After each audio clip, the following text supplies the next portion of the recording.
In Washington, Republicans are demanding an investigation into a job offer to Congressman Joe Sestak of Pennsylvania. Sestak confirmed yesterday that he was approached by former President Bill Clinton about an unpaid position in the Obama administration if he withdrew his Democratic primary challenge to Senator Arlen Specter. Sestak declined the offer and beat Specter this month.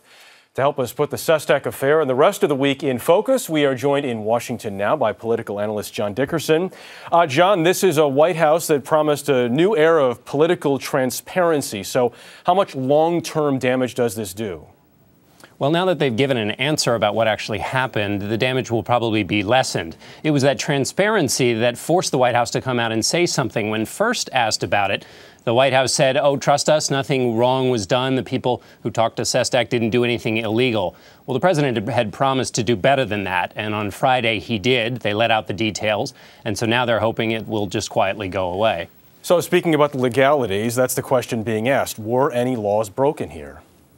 The White House says no. There are actual laws that say you can't offer somebody something to get out of a race. The White House says no law was broken because in this case, President Clinton doesn't work for the White House, and the job he offered was an unpaid advisory role.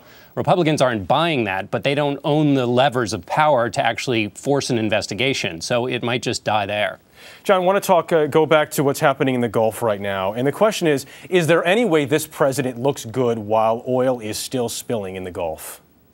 Well, on that fundamental question, no, because he doesn't have control for shutting off that flowing oil. But the way he can mitigate that political problem is to deal with the other areas, to be quick on the draw with the cleanup, with dealing with all of these claims that are going to be coming in, with staying on British petroleum, and then finally in dealing with laws to make sure this doesn't happen again.